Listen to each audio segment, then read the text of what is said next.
everyone. My name is Yutaka Kubo. I am a second year student in master's program at Kyoto University, and I am currently writing a master's thesis on Japanese home movies. And today, I would like to share one aspect of my research in today's presentation entitled Representation of Familial Intimacy in Home Movie Making in the Public Sphere.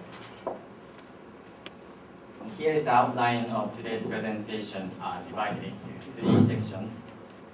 First of all, I will introduce previous researches on Japanese on home movies in the US and Japan and point out the problems.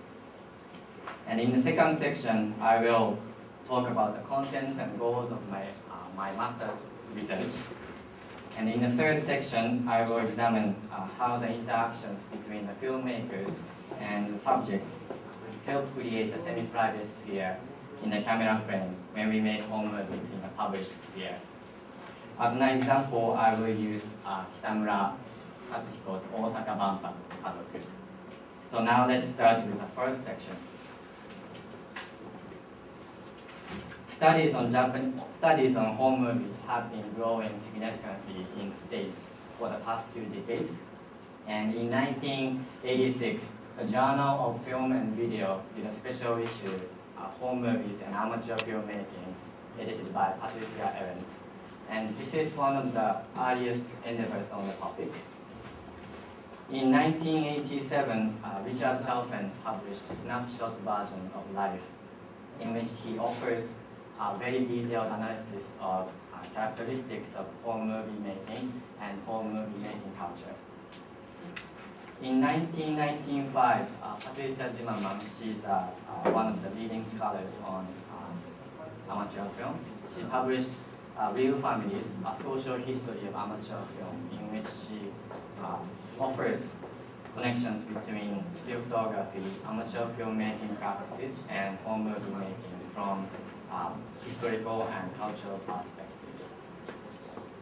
In 2000, Alan Carroll he published Home Movies, A History of the American Industry, 1897 to 1979. This is a thorough study of home movie making in home movie apparatuses in the States.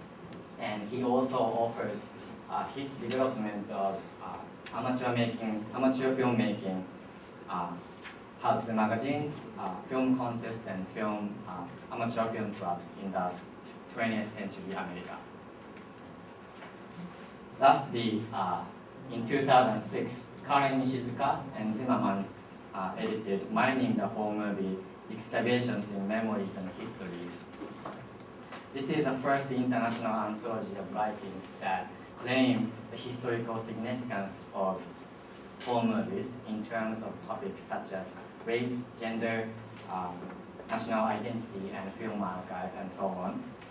And all of these literatures have contributed to establish a basis of home movie studies. And unlike the development of home movie research overseas, in Japan, there isn't, unfortunately, any book dedicated to home movies. However, some Japanese scholars have included home movies in their research. In 1975, Uno Masao published Kogata Eiga no Sekai, a part of which explains the history of amateur film and home movie making in Japan since 1923. Between 1992 and 2000, Nara Hisashi wrote many pieces on amateur film and small gauge film and filmmakers to film magazines called S. In 2006, Nishimura Tomohiro published Amateur Eiga no Avant-garde, in which he examines aspects of avant-garde in Japanese amateur film. In 2009, Mitsuyo Wada Marciano published Nippon Modern, Japanese cinema of the 1920s and the 1930s. And in this book, she performs an analysis of a home movie in Ozu Yasujiro's Humanity wa Mitakeredo. These literatures mainly focus on famous amateur filmmakers such as Tsukamoto Koji and avant-garde small gauge films. Marciano's analysis of the use of home movie in narrative film is valuable, but paucity of research and writing on Japanese home movies by non-celebrated amateurs cannot be ignored. Now that we have looked at previous researches, both in Japan and States, I'd like to move on to the next section to explain my own research. And this simple list shows the development of home movie apparatuses in the world. The home movie making started among the rich in 1923 when motion picture cameras that were safe for home use appeared. Over the course of the history, this is not I didn't list everything in the history, but over the course of the history, different formats and devices have appeared so that anyone could enjoy filmmaking at home. And nowadays, countless number of home movies are made every day in this world thanks to smartphones and digital cameras. But have you met anyone who tells you exactly why he or she loves to make home movies? I haven't. So my research started with this question: what makes people shoot home movies? To answer this question, I go back to Louis Lumiere's Baby's Lunch, Repas du Bébé, 1895. And in my thesis, I consider this film as one of the first home movies in film history and try to rethink its representation of familial intimacy to define the concept of home movies.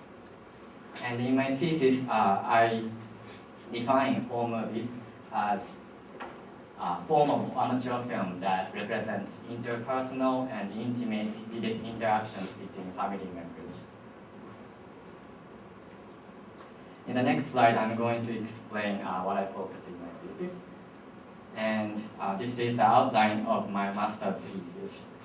In chapter 1, I look at the development of home movie making in Japan by reviewing previous researches. In chapter 2, I presume that longevity of the concept of home movies since 1895 relates to the nature of home movies that represents a cycle of life. In this chapter, I analyze home movies that depict marriage, rituals for children and family like Shichibo-san, and funerals. And chapter 3, a part of which I will discuss later, examines the function of the frame of home movie camera. And in chapter 4, I discuss home movie day movement in Kyoto Ichijoji and problems I encountered as a case study. And these are the pictures from this year, home movie in Kyoto Ichijoji. And for my thesis, I use textual analysis as a primary methodology. And as for sources, I have been lucky to get access to 9.5mm home movies on VHS at Kobe Planet Archive, Kobe Gashidokan, 8mm home movies on DVD by NPO Film Preservation Society, and actual 8mm, regular 8, super 8, and single 8 home movies from found through Home Movie Day. And goals of my researches are threefold. One is to examine the significance as to why the concept of home movies has continued since 1895 to the present. And the second is to establish a basis of home movie research in Japan. And the third is to contribute to develop a new field of film studies in Japan. And now that we have learned about my research, I'd like to finally move on to the third section. In this section, I will discuss how the interactions between the filmmakers and the subjects contribute to establish the semi-private sphere in the frame of home movie camera when we make home movies in the public sphere. And I will examine specific use of film techniques and directing that creates the semi-private sphere. And I will analyze a home movie shot at World Expo in Osaka in 1970. And lastly, I will also briefly comment on how watching the home movies with a family helps the semi-private sphere dissolve into the private sphere of a home. I know I'm using a big word, so I will explain. And for the definition of private and public spheres, there's a very big figure. Her name is Hannah Arendt, and I use her definition from Human Condition, 1958.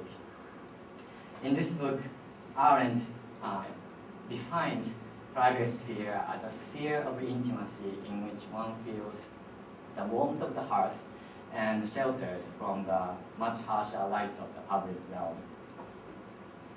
By contrast, she defines public sphere as the space of appearance that comes into a being wherever men are together in a manner of speech and action. Also, everything that appears in public sphere, in public can be seen and heard by everybody and has the widest publicity.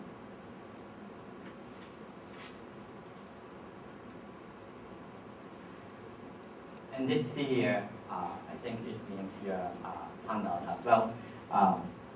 This figure shows how I distinguish private and public sphere. And a home is a primary location of the private sphere, and everything outside home is I consider as public sphere. And in today's discussion, I use a family trip as an example of home movie matter shot in the public sphere, and this circle in blue is where the family trip takes place. And while I use Arendt's definition of private and public, I also have created another term, semi-private sphere. And this is a sphere that evokes a familial intimacy that one feels at home while being in the public sphere. And this is created when we insert the frame of camera into a situation like family trip, like this. But to establish the semi-private sphere, there are three elements that are necessary. And I will explain those elements in a minute. And those conditions are specific use of film techniques and directing. And by watching a number of family trip home movies, I have noticed three key elements, which are one, the combination of long shots, full shots, and medium shots, and which makes the existences of others sharing the same public sphere apparent. And a second is to place the subjects in the center of the camera frame. With this, one can know who the main subjects are in a home movie.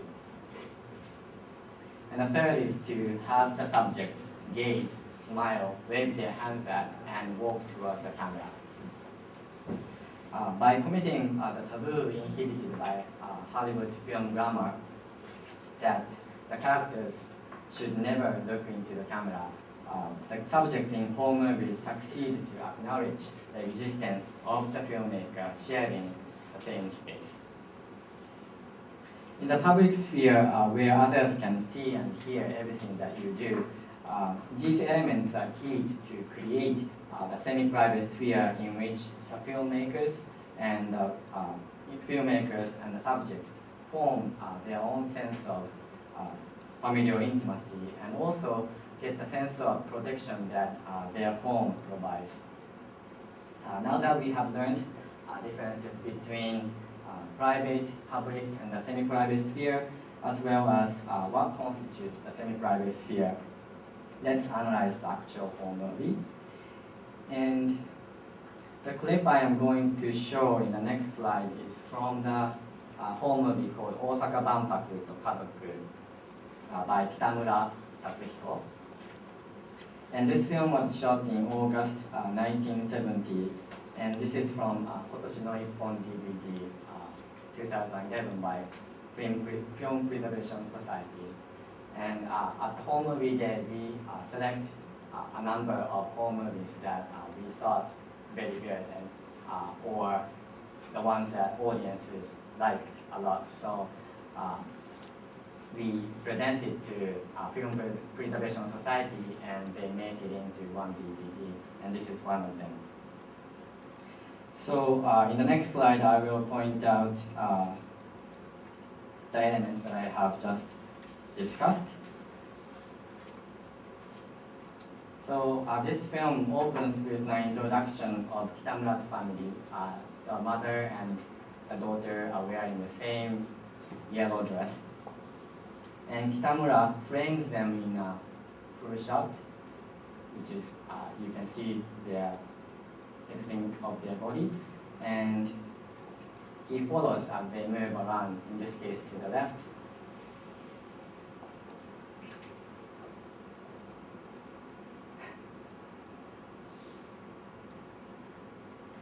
And throughout this film, the frame also includes people other than his family. And here he frames his family in the long shots. Although his family doesn't seem to be aware of the camera, we can tell who his subjects are because of the way he places them in the center of the frame.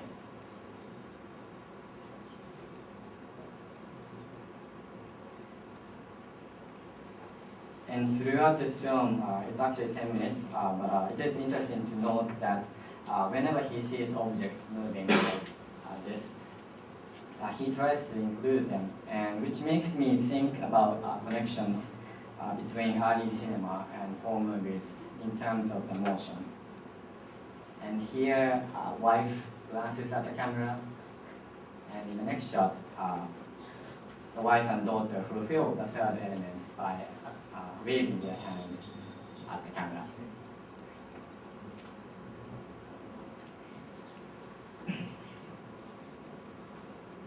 So, what kinds of familial intimacy are represented in a semi-private sphere?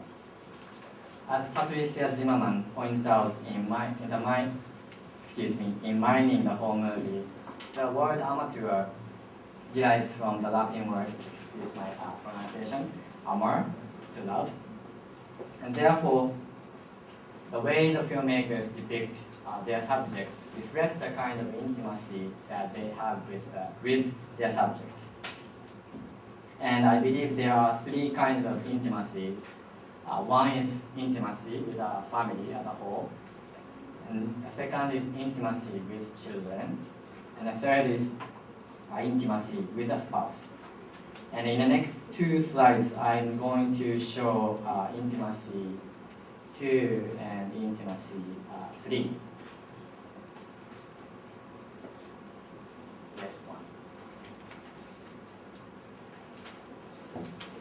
So in this shot, Kitamura frames his daughter in the center of the frame, and she's looking at the camera. And in the next shot, this one, he also places his wife in the center of the frame. And usually when you see home movies filmed on a family trip, you see that the filmmakers often place the children in the center of the frame, and it's often the case that the wife or husbands are not included in the frame, or children are the main subject. But in this case, Kitamura chose her as a main subject in this frame, and this suggests something that we need to consider, and that's what I'm going to explain in the next slide. And so, in all three different representations of familial intimacy, what is common and important is that the subjects must be placed in the center of the frame. and looking at the camera, acknowledging the existence of, in this case, father and husband behind the camera. And that's the moment that familial intimacy is most represented. And for this one, intimacy with a spouse, Hannah Arendt says that the biggest difference between the public and private is that you don't show like sexual interactions in the public, but and you do, and the sexual actions are kept for the private sphere. But in this frame, you can see that although it's not exactly sexual interactions, but you can see the affection that she has with the filmmaker, and that she can show this face to the camera means something to the filmmaker.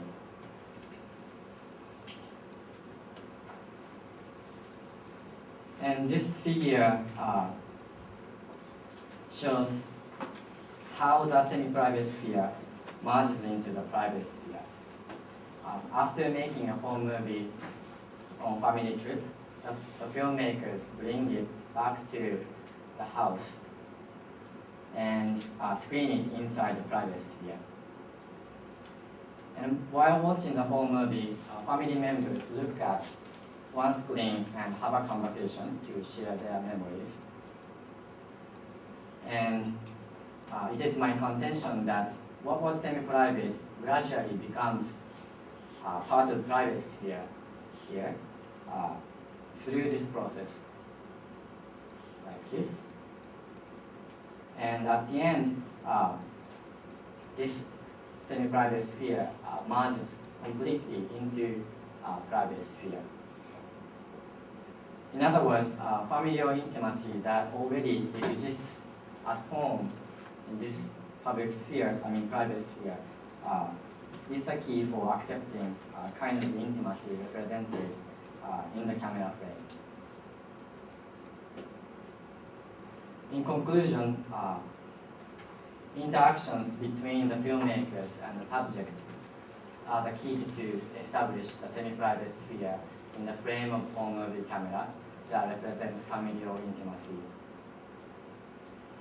The semi-private sphere is created through a specific use of film techniques and directing.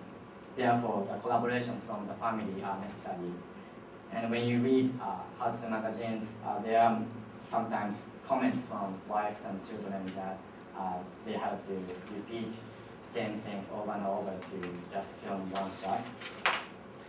And the third is the conversations among family members complete the semi-private sphere's unity into the private sphere, namely home. What is important here is the fact that if intimate relationships do not already exist in the private sphere in the first place, it makes the unity of the semi-private sphere into the home difficult because there is no space for that. And lastly, studies on home movies are still new field, so therefore we must bring in more perspectives, not only to redefine home movies, but also to understand what they are going to be in the context of digital cinema and world film history. Thank you.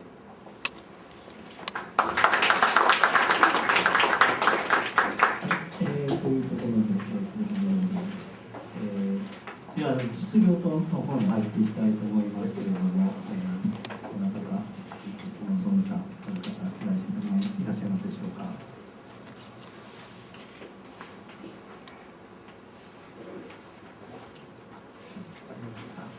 それから2番目。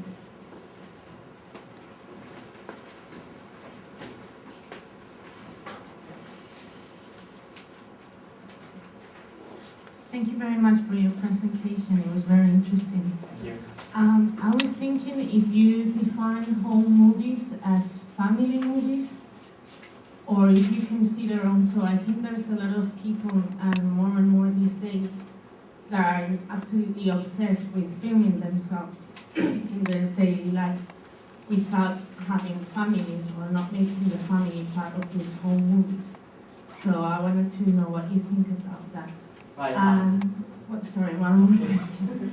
I'm also very interested on the public sphere and the private sphere. And I would like to know what you think about what's happening lately, that these home films go into the private sphere, but from them, they also jump to the public sphere through Facebook or YouTube, and the intimacy is completely lost.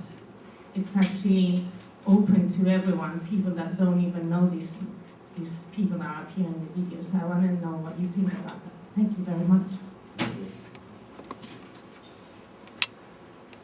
So for the first question, whether I consider filming themselves as a home movie or filming not including actual family in their movie can be called home movie.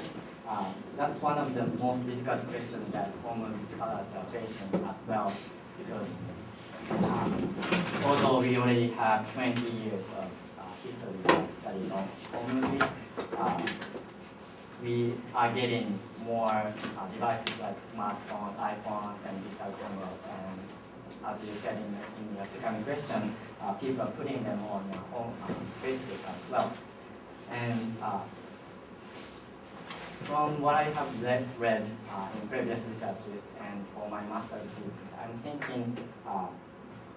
I'm just thinking to sticking to the concept that home movies should include interactions or intimacy between family members.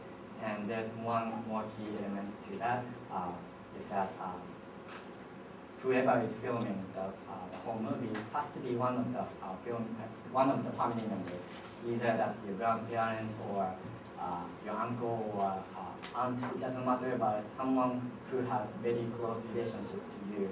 So in this sense, some may argue that then why can't we consider films that you shot with your friends' home movies? That's true. That's something that we have to think about. But at this moment of the stage of this home movie study, I think we are trying to confirm what home movies are in the context of film history. So I think in a future project we have to consider that as well. And to your second question about regarding all those videos on Facebook, I actually have the same question as well, and I have been reading researches on like YouTube, Twitter, like Instagram, and there are some researches on YouTube, like family movies and home movies on YouTube as well. And what they argue is that when we use home movie as a platform for sharing home movies, what they are trying to do is almost the same as bringing your family into the public sphere and having other people looking at your family and trying to form a sense of what your family is. So by sharing your home movie on Facebook, you are having other people on Facebook seeing your family, hearing what you're talking, and trying to show this is my family. Of course, there's more to think about that as well. And I have some friends who are already married and sharing their videos and photos of their naked babies. And I asked them, are you okay with this? Are you okay with your babies, naked, showing on Facebook? And she said that as long as they are small, as long as they don't know that they are being shown, it's okay. But they said that they will maybe stop doing it, maybe when their children are around like 7 or 8, and they know that your naked body is on Facebook. And that can be said to actual the film home movies as well.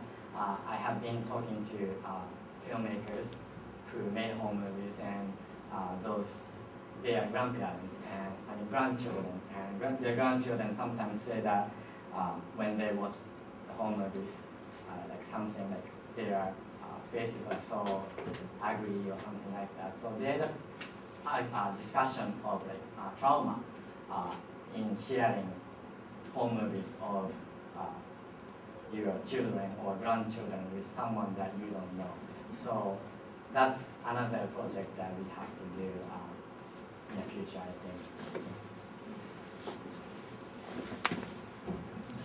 じゃあ次の藤田と申します。とても興味深い研究発表だったと思うんですけれども、ホームムービーとは何かっていうそういう定義をやっていこうと。その時にはいろんな映画的な文法というものを実際に見せていただいたんですけれども、それはある意味技術的ななんていうんでしょうか、その当時のそのメディアのその特性に影響されているということはないのかなっていうのは、少し感想として思ったのですが、それは例えばビデオっていうものをやった時とどう違うのかとか、そうした点少し聞いてみたいなっていうのは、というのはこの当時見せていただいた映像だと8ミリであって、しかも撮れる時間って非常に限られた時間しか撮れないと、数分間しか撮れないとなると、選択的に撮っていくだろうとか、あとサイレントであるっていうことがあって、そこにそれによってジェスチャーが変わってきたりとかするんじゃないかとかで、それにさらに一番大きなことっていうのはその当時外部の視線っていうものがあったんじゃないかと。フィルムっていうものは現像しなきゃいけないとなると、その現像屋に見られてしまうかもしれないということを考えると、その撮影すること自身がその外部の視線というものが含まれていて、それもしかしたら家の中で撮るときもそうした影響があるんじゃないかっていう。でしかし一方でビデオだとそういう人の第三者の面に触れることが全くないですから、全てがプライベートに言うとか、そうした視点についてどういうそのメディアの違いを乗り越えた形でホームムービーを定義できるかっていう、そういう可能性というか、それについてちょっと教えていただきたいと思いました。はい。そうですね。フィルムで撮るホームムービーと、英語では、ホームビデオというふうに、ビデオ媒体であったりデジタルビデオというものはホームビデオというふうに定義するようになってはいるんですけれども、おっしゃる通り、その8ミリのフィルムの場合だと、1本のフィルムで、シングルスーパーエイトで撮ったら3分間ぐらいしか撮れないので、今ご覧いただいたものだと大体ワンショットが2秒3秒あるかぐらいで、長くて5秒ぐらいのものがほとんどで、選択して撮っているものが多いんですけれども、80年代になるとビデオが登場して、でビデオだと長回しができるので、そうですね、小津安二郎であったり、今でいう長回しを得意とする巨匠の映画監督に憧れて長回しで10分も20分も同じ映像を見せられるというようなホームビデオもたくさんあります。で、技術的な問題で言いますと、技術的な面でホームムービーの定義をどういうふうに刷新していくかっていうところは私自身まだ考えきれていないんですけれども、ホームムービーの、文化が廃れていったのは大体1975年の、音声付きのカメラが登場して、そしてビデオが登場して80年代にはホームムービーの制作っていうのはぐっと下がってしまうんですよね。これはなぜかというと、一つには、音が入ってしまうとフィルムの音が入っているサウンドトラックと映像が入れられている一コマ一コマのパーフォレーションの、差がほんの少しなんですけどあるので、それがフィルムを編集するときに切ってしまうと音声が違うところに入ってしまうっていうことがあって、それの難しさからビデオに移行した方がたくさんいらっしゃいます。でもビデオになるとその編集自体ができなくなってしまう、普通の人ではできなくなってしまうので、その点でビデオでもホームムービーを撮るのをやめてしまうでフィルムに戻るっていう方もたくさんいらっしゃるようです。で、一つ質問のうちにあったその外部の視線についてなんですけれども、そのビデオだと確かに外部の視線というのはないと思います。で、8ミリの場合だと、日本の場合はパテレビとかの場合、30年代とかのパテベビーだとよくあったんですけれども、そのアメリカで8ミリだとあなたが取って私たちが現像しますよっていうふうに支援が行われていたんですけども、日本の場合だと自分の家で自宅で現像するっていう方がたくさんいらっしゃったんですよね。それでその方たちが戦後、戦中はフィルムがなかったので撮れなかったんですけども、戦後になってフィルム新しく手に入ってまた自家現像するっていう方がいらっしゃったので、その外部の視線っていうものをどの程度意識していたかっていうところはこれからの研究で明らかにしていきたいと思います。ということで、興味が尽きないということですが、時間が来てしまいましたので、ご質問の方は後ほど直接させていただきたいかと思います。ということで、久保さんどうもありがとうございました。